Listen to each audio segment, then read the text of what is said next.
8 साल की शालू अपनी गरीब माँ सुनीता के साथ एक छोटी सी झोपड़ी में रहती थी। शालू पहले अपने माँ और बाबा के साथ रहती थी। उन तीनों की जिंदगी अच्छी चल रही थी, लेकिन एक रोज कुछ ऐसा हुआ कि उनकी जिंदगी ही बदल गई। उसके पिता बिरजू ट्रेन में चना चाट बनाकर बेचते थे। एक रोज जब वो ट्रेन के दरवाजे पर खड़ा था, तभी उसका पैर लड़खड़ाया और वो चलती हुई ट्रेन से नीचे गिर गया और ट्रेन के नीचे आने से उसकी मौत हो गई। उसकी कटी हुई लाश घर आई तो सुनीता सदमे से बैठ गई। अपने बाबा की लाश देखकर शालू बोली, बाबा, बाबा ये क्या हो गया आपको? बाबा उठो ना। माँ, बाबा को बोलो ना उठने के लिए। लेकिन सुनीता की तो जैसे दुनिया ही उजड़ गई। इस सदमे से बाहर आने में सुनीता को महीना भर लग गया। फिर उसे अपनी बच्ची का ख्याल आया, मुझे अपनी बच्ची के लिए कुछ काम करना ही होगा। सुनीता इधर उधर काम की तलाश में गई तो उसे एक घर में बर्तन धोने और साफ सफाई का काम मिल गया। महीने की 3000 तनख्वाह उसे मिलने लगी।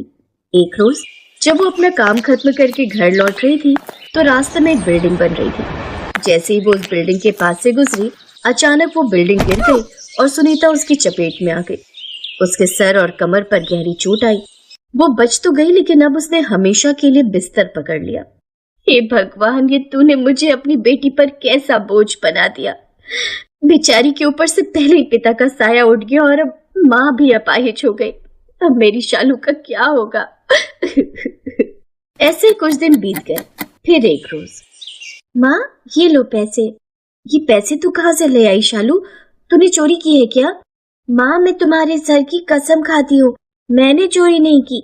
ये तो मैंने काम करके कमाए हैं। काम करके? हाँ माँ, मुझे एक ढाबे पर साफ सफाई और बर्तन धोने का काम मिल गया है। मेरे महीने की तनख्वाह 1500 रुपए है। ये सुनते ही सुनीता आग बबूला हो गई। चुप कर, किसने कहा तुम्हें कमाने को? किसने कहा? हाँ, तेरे मरे हुए बाबा को मैं क्या मुंह दिखाऊंगी? वो तुझे पढ़ाना लिखाना चाहते थे और तू ये सब काम करेगी? वो तुझे बड़ा अफसर बनाना चाहते थे। अब उनका सपना कैसे पूरा होगा? माँ तुम मत रो माँ, मैं काम के साथ साथ पढ़ाई भी करूंगी। कल ही सरकारी स्कूल में जाकर अपना दाखिला करवा लूंगी। उसके बाद मैं काम पर चली जाया करूंगी। अगर काम नहीं करूंगी तो हम खाएंगे क्या? और तुम्हारी दवाई वो कहाँ से आएगी? बाबा के बाद अब तुम्हें भी कुछ हुआ तो मैं भी मर जाऊंगी माँ। अपनी गरीबी और लाचारी को देखते हुए सुनीता भी रोने लगी। वो जानती थी कि उसकी बेटी जो कह रही है वो भी सच है। बिना काम के उनका गुजारा कैसे चलेगा? उस दिन के बाद से वो स्कूल भी जाने लगी। उसके बाद वो काम पर जाने लगी। ऐसे कई दिन बीत गए। स्कूल में उसकी गरीबी देख सभी बच्चे उसका मजाक उड़ाते। देखो तो इसको, ये फटीचर कैसी बनकर आती है। इसको देखकर तो लगता है ये किसी भिखारी की बेटी है। बिल्कुल ठीक कहा। लंच में देखा नहीं था, 2 सूखी रोटी लाई थी, वो भी नमक के साथ। सभी बच्चे उसका मजाक उड़ाते, लेकिन वो किसी से कुछ नहीं कहती। वो अपनी माँ को भी ये सब बातें नहीं बताती, क्योंकि वो जानती थी कि वो अपनी माँ से ये एक बात करेगी तो वो भी परेशान हो जाएंगी। सारा दिन कोल्हू के बैल की तरह काम करते करते नन्ही शालू थक जाती और रात को चटाई पर लेटते ही उसे नींद आ जाती। ऐसे कुछ दिन बीत गए। फिर एक रोज, सभी बच्चे ध्यान से सुनो, कल 26 जनवरी का प्रोग्राम है और सभी बच्चों को स्कूल में सफेद रंग की साफ सुथरी यूनिफॉर्म पहननी है और झंडा भी लाना है। एक बड़े मंत्री हमारे चीफ गेस्ट बनकर आएंगे और खासकर तुम शालू, ये फटीचर वाले गंदे बदबूदार ड्रेस पहनकर मत आ जाना। सभी बच्चे हंसने लगे। शालू शर्मिंदा हो गई। घर आकर वो काम पर चली गई। फिर रात को वो घर लौटी। मैं नई सफेद वर्दी कहाँ से लाऊं? माँ की दवाई और घर का राशन लाने में ही पैसे खत्म हो गए। ऐसा करती हूँ, इसी वर्दी को अच्छे से धो लेती हूँ। शालू रात को उसी वर्दी को धोती है और कागज पर ही एक झंडा बनाकर तैयार कर लेती है। अगली सुबह जब वो ड्रेस पहनती है तो वो हल्की गीली होती है। बाहर हल्की ठंड भी थी, लेकिन वो कांपते हुए हाथों में झंडा लिए स्कूल चली जाती है। जहाँ पहुंचकर तो वो हैरान ही रह गई। स्कूल में कुछ आतंकवादी आ गए थे और उन्होंने मंत्री और कुछ बच्चों को अगवा कर लिया था। वो दीवार की ओट में छिप गई। अब हम सरकार से अपने साथी को छुड़ाने की मांग रखेंगे, जिसके बाद हम अपने साथी को लेकर यहाँ से फरार हो जाएंगे, लेकिन साथ ही इस मंत्री को भी मार कर जाएंगे। शालू ये सब देख रही थी। तभी उसकी नजर गणतंत्र दिवस में बनने वाले उस भोजन की तरफ गई जो सबके लिए तैयार हो रहा था। वो चुपके से उस ओर गई और वहां से मिर्च का पाउडर उठा लाई। उसने जल्दी से वो मिर्च का पाउडर उन दोनों पर डाल दिया। अचानक हुए इस वार से वो संभल नहीं पाए। और आंखें मलते हुए जोर जोर से चिल्लाने लगे। फिर शालू ने पास में रखा डंडा उठाया और उनकी पिटाई करने लगी। शाबाश बेटा, आज तुम्हारे कारण हम सबकी जान बच गई। उसकी बहादुरी के लिए शालू को पुरस्कार मिला, साथ ही 5 लाख रुपए और एक बड़ा पक्का घर भी देने का वादा किया। फिर मंत्री ने उसी के हाथ से 26 जनवरी का झंडा भी फहराया। जब ये बात सुनीता को पता चली तो उसे अपनी बेटी पर नाज हुआ। अब शालू अपनी माँ के साथ सरकार द्वारा दिए हुए एक पक्के घर में रहने लगी। सरकार ने सुनीता का इलाज बड़े से बड़े अस्पताल में करवाया। कुछ ही दिनों में वो पूरी तरह से ठीक हो गई। सुनीता ने खुद की चाय नाश्ते की दुकान खोल ली। अब शालू को काम करने की जरूरत नहीं थी। वो तो बस अब अपनी पढ़ाई पर ध्यान देती, क्योंकि उसे अपने माँ बाबा का सपना जो पूरा करना था।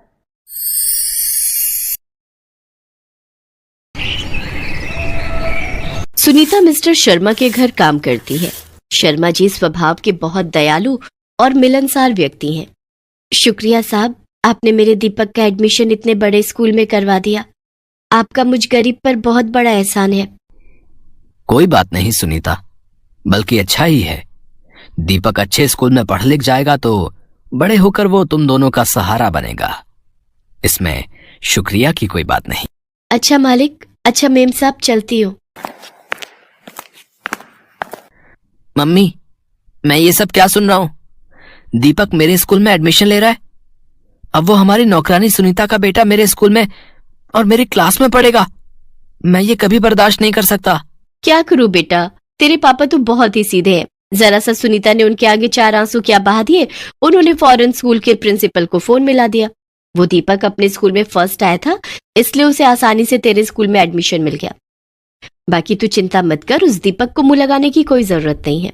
रितु, तुम अपने बेटे को ये क्या पट्टी पढ़ा रही हो? ऐसी बातें कौन सिखाता है? दीपक हमारे घर काम करने वाली सुनीता का बेटा है, तो इसमें हर्ष क्या है? उसे भी पढ़ने का पूरा हक है। उसके पिता बीमार रहते हैं, दोनों पति पत्नी इतना नहीं कमा पाते। अगर हमने दीपक का एडमिशन करवा भी दिया तो पढ़ लिख कर अपने माता पिता का सहारा बनेगा। हमें तो खुश होना चाहिए कि हम किसी की मदद कर रहे हैं। अरे हर किसी की मदद ही करते रहेंगे क्या? कुछ तो सोचना चाहिए। अगर दीपक क्लास में हमारे बेटे रोहन से आगे निकल गया तो कभी सोचा है? वैसे भी मैंने सुना है 5th क्लास में अपने स्कूल में फर्स्ट आया था। मैंने रोहन को कह दिया है कि उससे डरने की जरूरत नहीं है, वो अपनी पढ़ाई पर ध्यान दे। हमारा रोहन किसी से कम थोड़ी है। अगले दिन से सुनीता का बेटा दीपक भी स्कूल जाने लगा, पर रोहन दीपक के साथ अच्छा व्यवहार नहीं करता था। 26 जनवरी आने वाली थी। रोहन की क्लास में भी सब बच्चे रिपब्लिक डे की तैयारी कर रहे थे। बच्चों, 2 दिन बाद गणतंत्र दिवस है। आप सब बच्चे चार्ट पेपर पर 26 जनवरी के लिए सुंदर ड्राइंग बनाकर लाओगे। जिन बच्चों की ड्राइंग सबसे अच्छी होगी उन बच्चों को प्रिंसिपल मैम की तरफ से इनाम दिया जाएगा। इसलिए आप सब पूरी मेहनत के साथ ड्राइंग बनाने की तैयारी शुरू कर दीजिए। देखना पीयूष, सबसे सुंदर ड्राइंग मैं ही बना कर लाऊंगा। ओए दीपक, सुन, एडमिशन तो तूने मेरी क्लास में ले लिया, पर याद रख, तू मेरे से आगे स्कूल में नहीं बढ़ सकता। पहले वाले स्कूल में तो तू फर्स्ट आ गया, पर यहाँ हर चीज में सिर्फ रोहन फर्स्ट आता है। कोई बात नहीं रोहन, अगर तुम जीते तब भी मुझे इतनी खुशी होगी जितनी मुझे अपने जीतने पर होगी। यार रोहन, तो इस दीपक से इतना चिढ़ता क्यों है? ये तो तेरे से बहुत अच्छे से बात करता है। तू जानता भी है ये मेरे घर काम करने वाली नौकरानी का बेटा है। ये लोग गरीब हैं, इतने फटे हुए कपड़े पहनते हैं, इतने पुराने से टूटे हुए घर में रहते हैं ये लोग। एक दिन इसकी मम्मी काम पर नहीं आई थी तो मैं मम्मी के साथ देखने गया था। बहुत अंदर गंदी सी गलियों में जाकर इनका घर है। सारी झुग्गी झोपड़ी बनी हुई है वहां। सचमुच बहुत बदबू आ रही थी। अच्छा हुआ तूने मुझे बता दिया। मैं तो रोजाना नहाकर आता हूँ और कभी कभी ये मेरे साथ लंच भी कर लेता है। अब तो मैं इसके साथ बिल्कुल भी बैठकर लंच नहीं करूंगा, नहीं तो मेरे पास से भी बदबू आने लगेगी।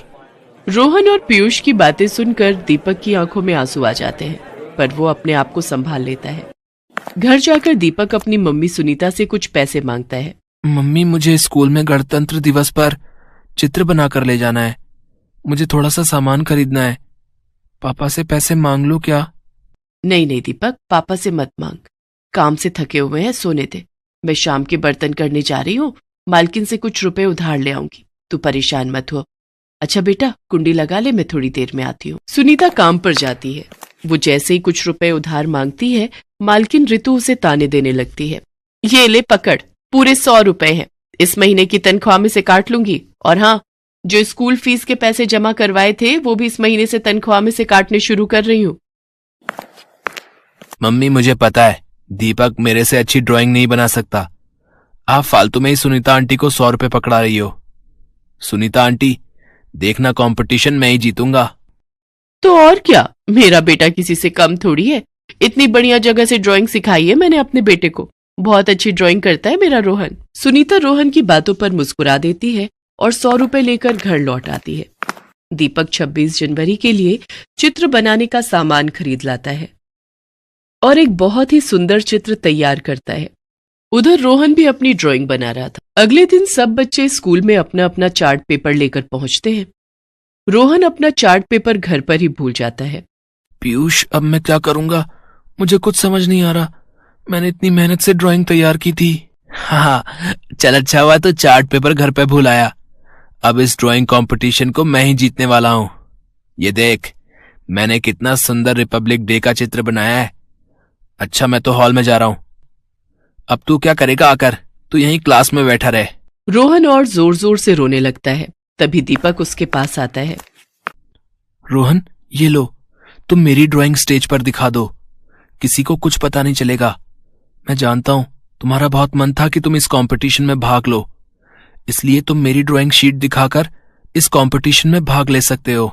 अगर मैंने तुम्हारा चार्ट पेपर स्टेज पर दिखा दिया तो तुम क्या दिखाओगे उसकी तुम चिंता मत करो।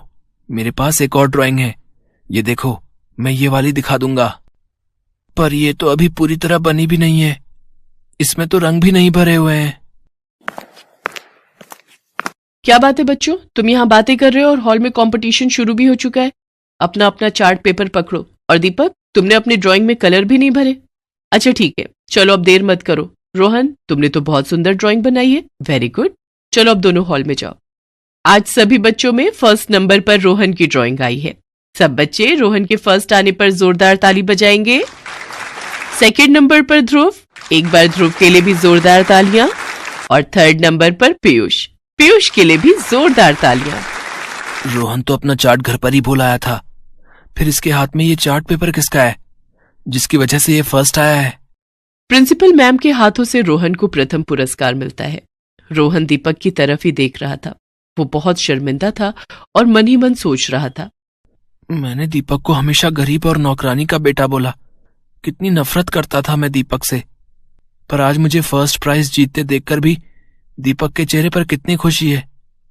पर इस इनाम का असली हकदार तो दीपक है। मुझे ये सच्चाई प्रिंसिपल मैम को बतानी ही होगी। प्रिंसिपल मैम, मुझे आपसे कुछ कहना है। इस इनाम का असली हकदार मैं नहीं बल्कि दीपक है। आप ये प्राइज उसको दे दीजिए मैम। मैं तो अपना चार्ट पेपर घर पर ही भूल आया था, पर दीपक ने मुझे अपना चार्ट पेपर दे दिया। ये ड्राइंग दीपक ने की है। रोहन सारी बात हॉल में मौजूद टीचर्स और बच्चों के सामने कहता है। प्रिंसिपल मैम रोहन की ईमानदारी पर बहुत खुश होती हैं। एक ट्रॉफी रोहन के लिए भी लाई जाए। तुम दोनों हमारे स्कूल का गौरव हो। God bless you both. इसके बाद स्कूल में 26 जनवरी के लिए कार्यक्रम प्रस्तुत होते हैं। सब बच्चे मिलकर धूमधाम से रिपब्लिक डे मनाते हैं। घर आकर रोहन सारी बात अपने मम्मी पापा को बताता है। रोहन की मम्मी रितु भी दीपक के इस व्यवहार से बहुत खुश थी। उस दिन के बाद मालकिन रितु ने भी अपना व्यवहार बदल